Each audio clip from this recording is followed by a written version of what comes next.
Hamıya salam. Bugün Əhməd Həmidin Qalaktika nədir kitabı haqqında danışacağım. Bu uşaqlar üçün nəzərdə tutulmuş Qalaktika mövzusunda kitabdır. Bir növ başlanğıc kitabdır uşaqlar üçün. Belə əsərlər çoxdur. Əsasən kimdən görürdük? Yadda qalan kimdir? Bəhram Bağırzadədən görürdük. Başqa yazıçılarında var. Elə kitablar vardı ki, hətta interaktiv idi. Toxunanda içərisindən cisimlər birdən-birə hərəkət edirdi, ya düzəldə bilirdi. Əlbəttə birinci kitab olduğunu unutmayaq. İndi o məsələyə axırda yenə qayıdacağam. Bu 8 müsbət maraqlı bir reytinq idi. Rus televiziya kanallarına xas 8 üstəgəl. Belə. Kitaba keçsək, nə deyim, dizayn əla idi.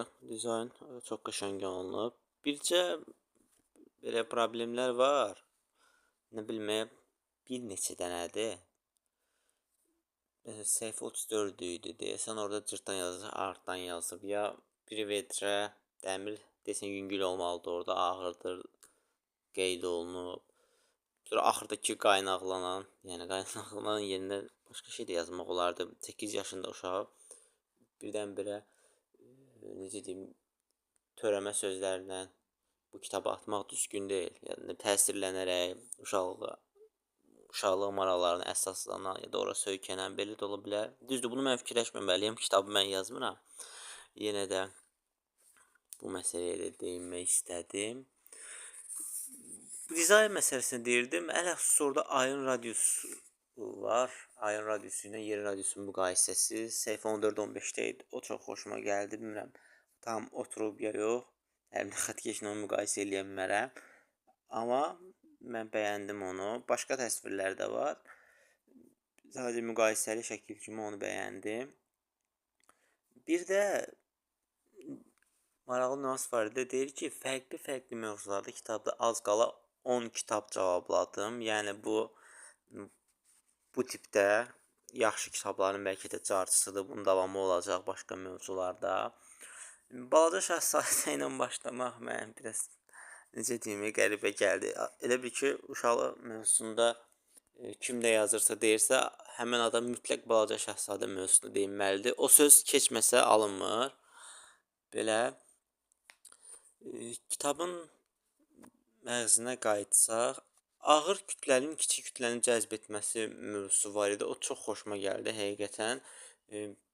Kütlənin ağırlaşması, kütlə ağırlaşdıqca belə deyim də onu özünə çəkir, ətrafındakıları da. Bu nəyə görə deyirəm? Yerin günəş ətrafında fırlanması, ayın da yer ətrafında fırlanması əslində təsadüfi deyil də. Onda bu orada da qeyd olunub, düzdür, ağırlığına görədir. Sabah bir gün birinin kütləsi ağırlaşsa, bu əməlli başlı dəyişəcək onda birinin ətrafında fırlanması. Yenə deyirəm, qalaktika haqqında ümumiyyətlə astronomiya heç məlumatım yoxdur. Elə mən orada yazıldığı kimi 8 yaşında uşaqdan fərqsizəm bu mövzuda. Mənə də bəzi şeylər agah oldu. Sonra ifrat ulduzlar məsələsi var idi. Günəş, Aldebaran, Stephenson 2018, Günəşdən dəfələrlə böyük ulduzlar olması məsələsi. Ümumiyyətlə bir hissə oradadır ki, Günəşdən təxminən 10 milyard dəfə böyük olan ifrat kütləli qara çuxurlar da var. Hətta qalaktikalarda milyardlarla ulduz olur. Bu qalaktikanın böyüklüyünün nə qədər olduğunu göstərir bizə. Əslində qalaktika yox, səma deyə, yox da çünki qalaktikalardır. O kainatın içərisindədir, qalaktikalar kainatın içərisindədir. Sonra günəşin sönməsi məsələsi siz internetdə gündəmə gəlir, hamı elə ağzına gələn danışır. Mən də bilmədiyim üçün sürüşdürürəm bu söhbəti. Orada yaxşı deyir ki, günəş hələ cavan ulduzda, yəni bunun 4,5 milyard yaşı var. Günəş kütləsindəki ulduzlar, birbaşa günəş kütləsi də hələ yaşayır, 10 milyard ilə qədər yaşayır. Bu 2 dəfədən də çoxdur da, biraz çoxdur ki, yaşayacaq deməkdir günəş. Bir də çox maraqlı məsələ var. Günəş ağ cırtdana çevriləndə yer boyda olacaq. Bu kitabda bir dənə nüans var. Kütlə məsələsi. Yəni böyük cisim ağır çəkidə ola bilər ya da kiçik görünən cisim ağır çəkidə ola bilər.